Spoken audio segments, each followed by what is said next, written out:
أعوذ بالله من الشيطان الرجيم بسم الله الرحمن الرحيم نحمده ونصلي على رسوله الكريم وعلى آله وأصحابه وأزواجه وذرياته وأهل بيته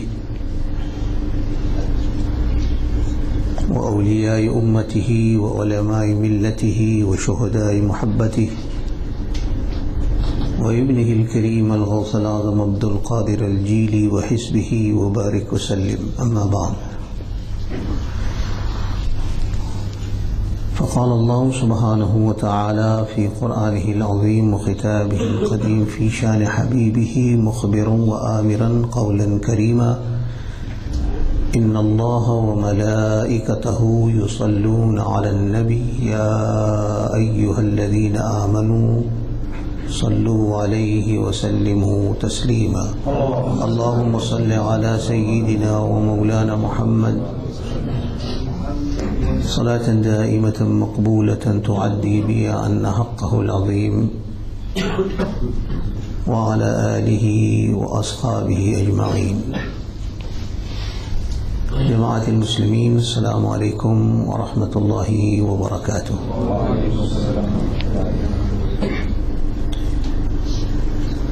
Continuing with the series of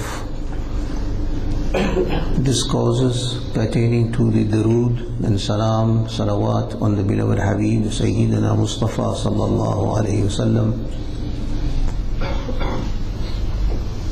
whereby I had explained to you the injunction of the Holy Quran in the command and the continuous command of the ayah Inna Allah wa malaikatuhu yusalluna ala nabi. Now we will discuss inshaAllah ta'ala the fadail, the excellence and benefits of reciting the durood. When I say durood, you must understand it means the salawat that is recited by one and all, and in fact the salawat that is recited by Allah subhanahu wa ta'ala himself and his angels as commanded in the injunction of this ayat of salawat in the Holy Quran.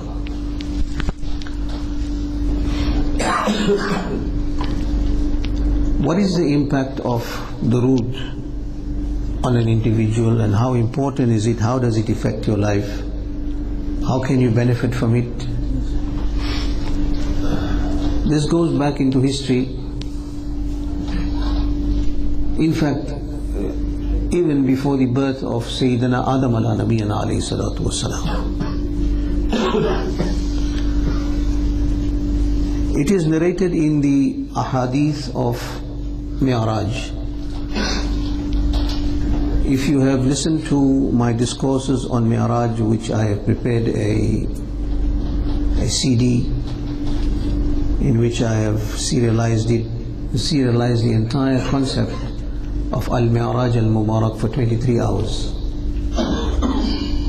I have did a lot of research in this subject, and I have serialized it and spoke on the subject of Mi'raj for approximately 23 hours. In that you will find that salawat, durood and salam on the beloved Mustapha sallallahu alayhi wasallam has got a lot of historic significance. Way back before Sayyidina Adam ala Nabiyana alayhi salatu wasalam was created, in the night of Mi'raj, Sayyidina Ridwan alayhi salatu wassalam is the exalted angel that is in charge of Al-Jannah. The Khadim, the caretaker of Jannah, his name is Sayyidina Ridwan. And the caretaker of Jahannam, his name is Sayyidina Malik, according to the hadith of the Rasul sallallahu alayhi wasallam. Sayyidina Ridwan came along with angels in the preparation for the ultimate journey where the beloved, he's going to meet Allah subhanahu wa ta'ala, and he had come, Sayyidina Jibreel brought the invitation, and he was accompanied by many angels, and one of the distinct angels that was with at that night was Sayyidina Ridwan. He had brought 2 containers of water and presented to the Nabi sallallahu alayhi wasallam. One container the beloved Mustapha sallallahu alayhi wasallam used to perform the ghusl, and the other container he used to perform his wudu. This container was not from this dunya, nor was that water from this dunya. Sayyidina Ridwan brought this water and container from Jannah, because this journey is towards the heavens to meet Allah subhanahu wa ta'ala.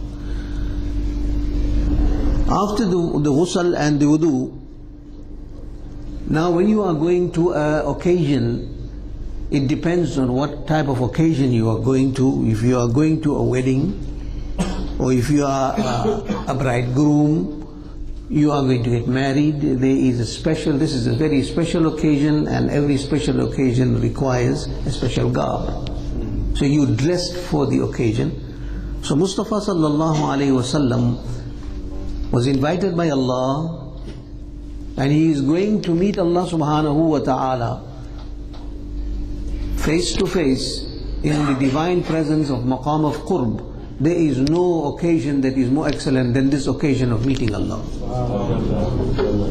So there must be, it's a unique occasion, there must be unique preparation, and there must be a unique dress.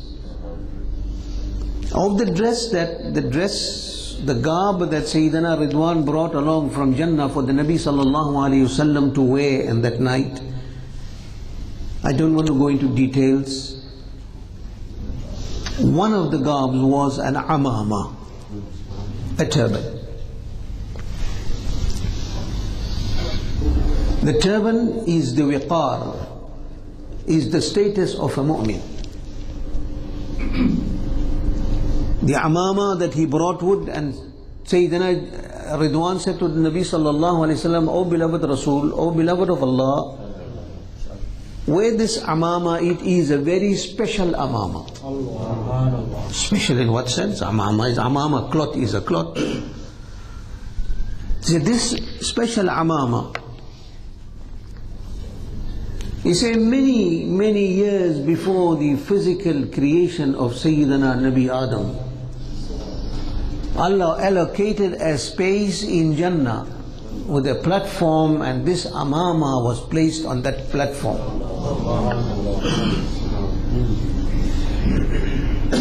And then Allah subhanahu wa ta'ala ordered angels.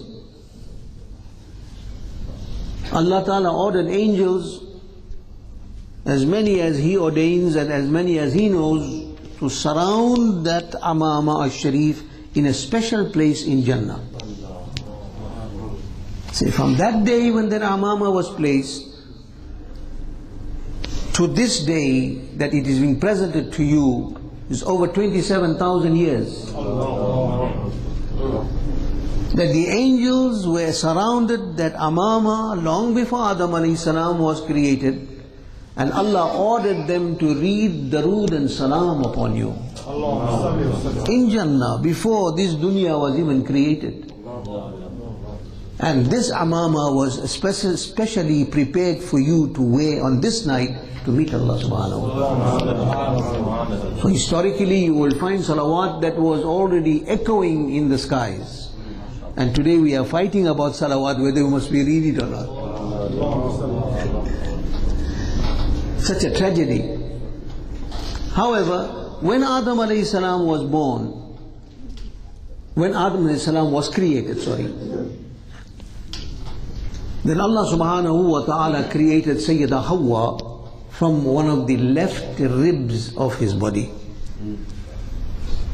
And it is stated in the hadith that Sayyidina Adam alayhi salam was an exceptionally handsome person, and the creation of Sayyida Hawa was extremely beautiful.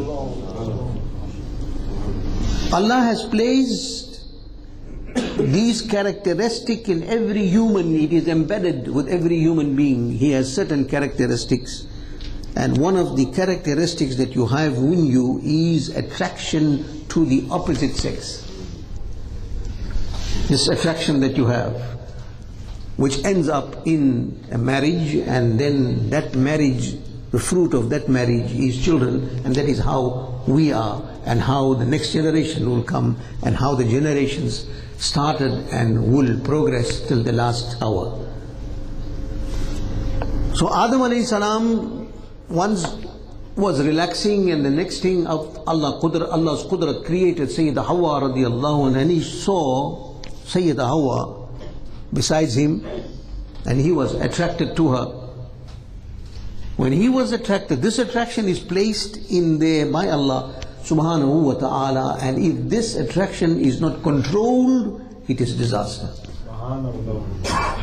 Controlling this is what tasawwuf teaches you, what the awliya and salihin, what the hadith al-nabawi sallallahu alayhi wa sallam teaches you, what the masters of ilm in Islam, they teach you how to control this. This is very dangerous if it's not controlled.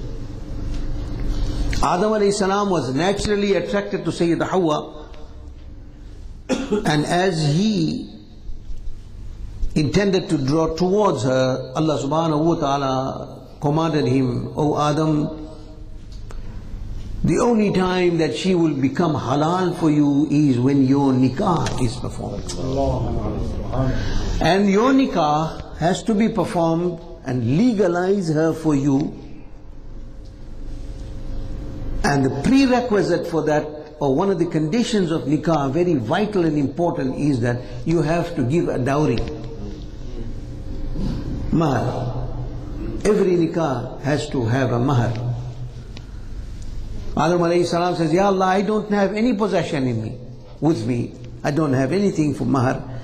He said, "Oh Adam, the mahar for your nikah," in one narration, is read 10 salawat on the Nabi sallallahu alaihi wasallam. In another narration is 20 durood on the beloved Habib sallallahu alaihi wasallam. So this is how the nikah of Sayyidina Adam ala Nabi alayhi salatu wasalam was performed. Who is your grandfather? Who is your ancestor? You have been created from his progeny, and the inception of the progeny is the union of Sayyidina Adam ala Nabiyyina alayhi salatu wasalam and Sayyidah Hawa radiyallahu ta'ala anha. And the nikah, the basis of that nikah was the salawat and durood on the beloved Mustapha sallallahu alayhi wasallam. Our forefather had to read durood for the nikah, durood and salam for the nikah with Sayyidah Hawa, and we as his progeny are fighting about durood and salam. This is a tragedy indeed. हमारे जद्द आला ने अपने निकाह में दुरूद शरीफ का महर पेश किया, और आज हम उनकी औलाद होकर दुरूद सलाम पर लड़ रहे हैं. It's a great tragedy. Coming down into history doesn't mean that it stopped there. The hadith is narrated by the beloved Rasul sallallahu alayhi wasallam. He says that in the ummah of Sayyidina Nabi Musa, Kalimullah ala Nabiyana alayhi salatu wasalam, according to the Sharia of Sayyidina Nabi Musa, if there was a sinner who contravened the laws that were sent down via the Torah, if he was a sinner, when he dies, there will be no salatul janazah for him, there will be no kafan for him, there will be no burial for him. His body was taken and thrown in the outskirts where the dirt was dumped. That was the punishment of the Sharia of Sayyidina Nabi Musa ala Nabiyana alayhi salatu wasalam. One person was of that type, very disobedient. People never saw him perform any of his ibadah, and he used to contravene the laws. So when he died, it was the rule of that time, of that Sharia, that his body was picked up and thrown outside the outskirts of the city where the dirt used to be dumped. His body was thrown there.